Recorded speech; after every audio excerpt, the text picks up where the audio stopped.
भी कलाम पाक पढ़ता रहेगा, चाहे उसका ताल्लुक किसी भी मसलक से हो, उसे एहसान मानना चाहिए हजरत उस्मान बिन अफ़्फ़ान रज़ी अल्लाह तआला अन्हु का। 40 दिन तक जो है वो आपका पानी, आपके घर का पानी मुकम्मल तौर पर बंद कर दिया गया। और जब आप मस्जिद नबवी के लिए यानी आप नमाज के लिए उतर, क़यामत तक ये शरफ किसी और के हिस्से में आया नहीं कि किसी नबी की 2 साहबजादियां यके बाद दीगरे किसी की निकाह में आई हों, तो जिनको अल्लाह ताला ने ये मकाम और मर्तबा अता की। अल्हम्दुलिल्लाह रब्बिल आलमीन वस्सलातु वस्सलामु अला सय्यिदिल अंबियाई वल मुरसलीन। तमाम देखने वालों को जुनैद इकबाल की जानिब से इंतहाई मोहब्बत के साथ अस्सलामु अलैकुम। नाज़रीन कराम, सहाबा कराम रिज़वानुल्लाह ताला अलैहिम अजमईन की कबील आप जानते हैं कि इस कायनात की टॉप ऑफ द लाइन कबील है। ये वो झुरमुट है जिसका हर सितारा अपनी चमक की वजह से, अपनी दमक की वजह से, अपनी रमक की वजह से, अपनी रोशनी की वजह से, अपने नूर की वजह से इंतहाई मुमताज़ भी नज़र आता है और नुमायाँ भी नज़र आता है। आज ज़रा मिलकर उस अजीम तरीन बारगाह में चलते हैं जिन्हें हम इंतहाई अदब और मोहब्बत के साथ ज़ुन्नूरैन हज़रत उस्मान बिन अफ़्फ़ान रज़ी अल्लाह तआला अन्हु के नाम से याद करते हैं। एक बात जहन में रखिएगा, ये जो वस्फ़ हया है ना साहब, वस्फ़ हया जिस माशरे में नहीं, वो माशरा तबाह बर्बाद हो जाया करता है। वस्फ़ हया इस कायनात में अंबिया कराम अलैहिमुस्सलाम के सिवा जिस हस्ती की शनाख्त बना, जिस हस्ती की पहचान बना, जिस हस्ती की आईडी बना, जिस हस्ती का हवाला बना, वो हस्ती कोई और नहीं हज़रत उस्मान बिन अफ़्फ़ान रज़ी अल्लाह तआला अन्हु की हस्ती है कि जिनकी हया से फ़रिश्ते भी हया किया करते थे, जिनको अल्लाह ताला ने यह मकाम अता किया कि वो दामाद मुस्तफ़ा सल्लल्लाहु अलैहि वसल्लम हैं, जिनको अल्लाह ताला ने ये रिफ़्फ़तें अता की कि रसूल करीम सल्लल्लाहु अलैहि वसल्लम ने जिन्हें जन्नत में अपना रफ़ीक करार दिया, जो अस्साबिक़ून अल अव्वलून के शरफ से भी मुशर्रफ किए गए और जो अशरा मुबश्शिरा की यानी इस कायनात की जो टॉप ऑफ द लाइन सफ़ है, उस सफ़ के अंदर भी मुंतखब किए गए। वैसे तो ज़ाहिर है तमाम ही सहाबा कराम रिज़वानुल्लाह ताला अलैहिम अजमईन जन्नती हैं, लेकिन रसूल करीम सल्लल्लाहु अलैहि वसल्लम ने जिन 10 नामों को कुंजी की ज़ुबान मुबारक से बाकायदा जन्नत का सर्टिफिकेट अता फरमाया, उसमें एक हज़रत उस्मान बिन अफ़्फ़ान रज़ी अल्लाह ताला अन्हु भी शामिल हैं, जिन्होंने इस दीन के लिए बेइंतहा तकालीफ बर्दाश्त की कि जो ज़ुल हिजरतैन के लक़ब से भी मुलक़्क़ब किए गए, जो लूत अलैहिस्सलाम के बाद वो पहले शख्स हैं जो अपनी ज़ौजा के साथ अल्लाह तबारक व तआला की खातिर हिजरत करने वाले बने, जो इस्लाम लाने में 4थे नंबर पर तशरीफ़ फरमाए। ज़रा सोचिए साहब, ये कह देना बड़ा ही आसान है, लेकिन जिस वक्त रसूल करीम सल्लल्लाहु अलैहि वसल्लम ने ऐलान नबूवत, ज़ाहिरी ऐलान नबूवत फरमाया, बड़ा मुश्किल तरीन दौर था। उस मुश्किल तरीन दौर में हज़रत सिद्दीक़ अकबर रज़ियल्लाहु तआला अन्हु की मोटिवेशन पे आप इस्लाम लाने वालों में 4थे नंबर पर शामिल हुए, जो इस्लाम की मोहब्बत में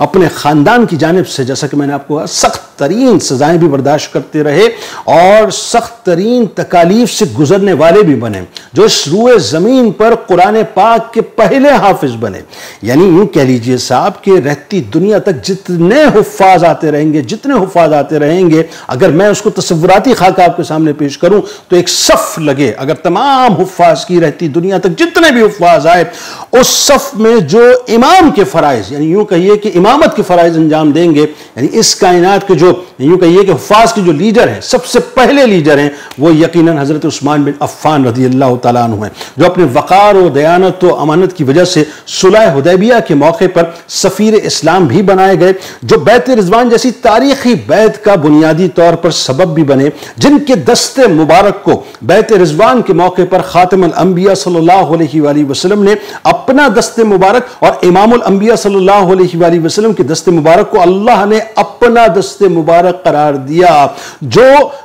ताजरों के बादशाह कहलाया करते थे, जो ताजदार कायनात से 2 मरतबा जन्नत खरीदने वाले बने, जो किरदार की उन आला तरीन बुलंदियों पर फायज हैं कि ज़ुन्नूरैन के सबसे कीमती और सबसे मुनफरिद तरीन एजाज के साथ सजाए गए, जिनका इमामुल अंबिया की 2 शहजादियों के साथ। देखिए साहब,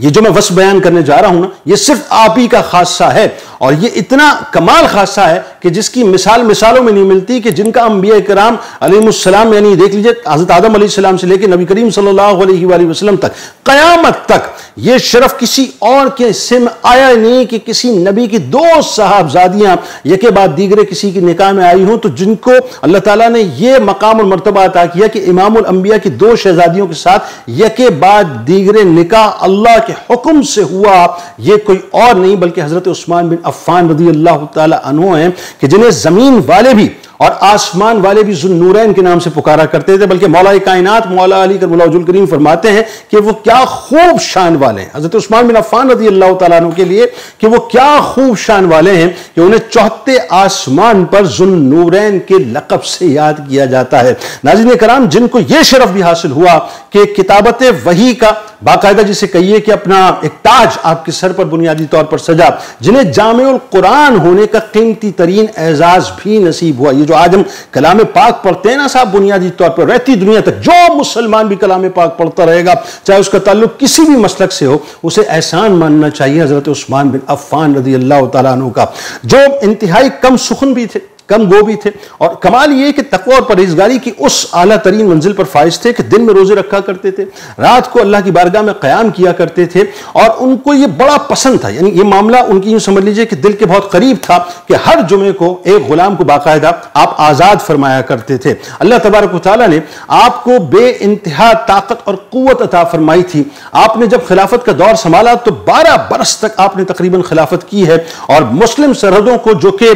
22 लाख मुरब्बा मील पर हज़रत उमर फारूक रज़ियल्लाहु तआला अन्हु छोड़ के गए थे, 44 लाख मुरब्बा मील तक आपने उसको एक्सपेंड किया था। नाज़रीन कराम, हज़रत उस्मान बिन अफ़्फ़ान रज़ियल्लाहु तआला अन्हु बाय प्रोफेशन आप ट्रेडर थे, और इस तिजारत में अपनी अमानत को, अपनी दियानत को, अपनी रास्तबाजी को आपने इस हद तक मलूज रखा, और उसके ज़रिए से आपने इतनी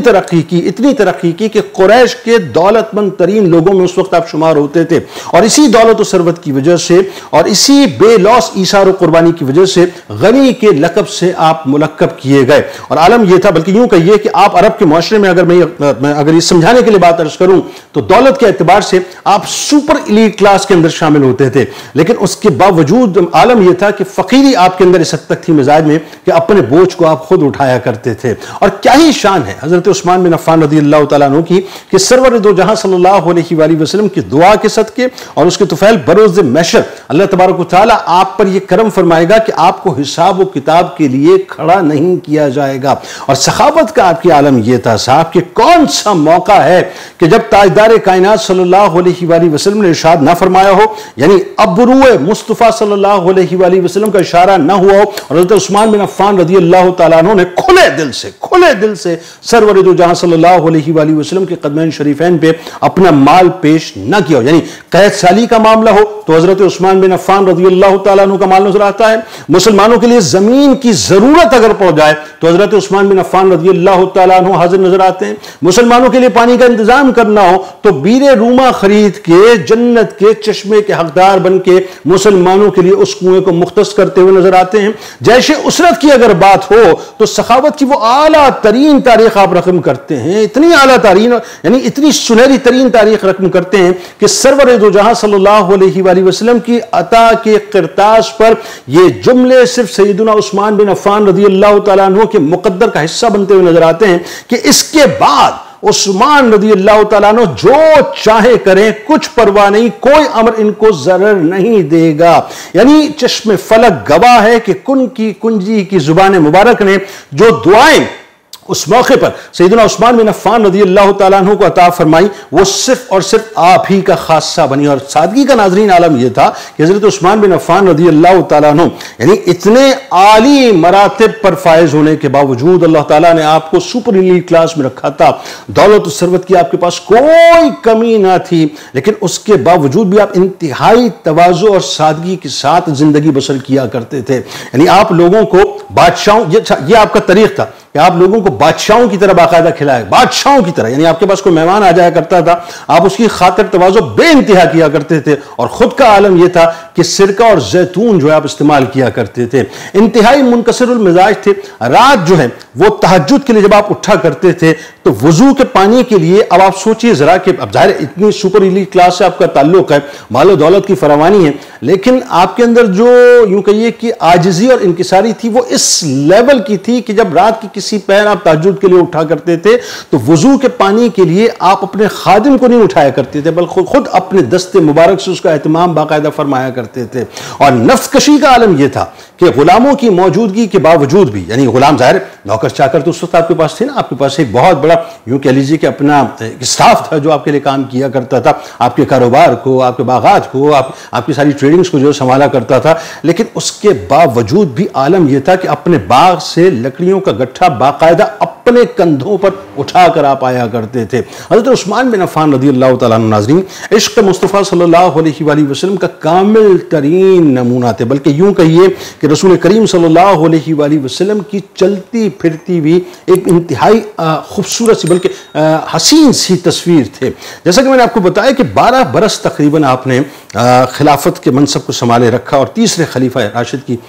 एजाज़ आपको नसीब हुआ। ये तारीख़ के ऐसे ऐसे औराक़ हैं कि जो इंतहाई तुर्श भी हैं और इंतहाई तल्ख़ भी हैं कि जब इनको बयान किया जाता है तो बहुत संभल के, एक तो वैसे मेरा अपना मानना ये है कि बयान करना चाहिए, लेकिन वही बात है कि जो तकालीफ़ हैं, जो तकालीफ़ आपने बर्दाश्त की हैं वो बयान से बाहर है। यानी ज़रा सोचिए, एक लम्हे के लिए विजुलाइज़ कीजिए कि आप वो पहली हस्ती हैं जिनके ऊपर पानी बंद किया गया, यानी 40 दिन तक बागियों ने चूंकि कॉर्डन ऑफ कर लिया था आपके घर को, तो 40 दिन तक जो है वो आपका पानी, आपके घर का पानी मुकम्मल तौर पर बंद कर दिया गया। और जब आप मस्जिद नबवी के लिए, यानी आप नमाज के लिए उतरते इमामत के लिए, तो एक सर्टेन टाइम तक तो आपने इमामत की, उसके बाद आपको उस मस्जिद नबवी में इमामत से रोक दिया गया जिस मस्जिद नबवी की एक्सटेंशन के लिए ज़मीन आपने खरीद के दी थी। यानी दामाद मुस्तफ़ा सल्लल्लाहु अलैहि वसल्लम को मस्जिद नबवी में इमामत से बाकायदा रोक दिया गया। और पानी, अब ज़रा सोचिए कि जब मदीना शरीफ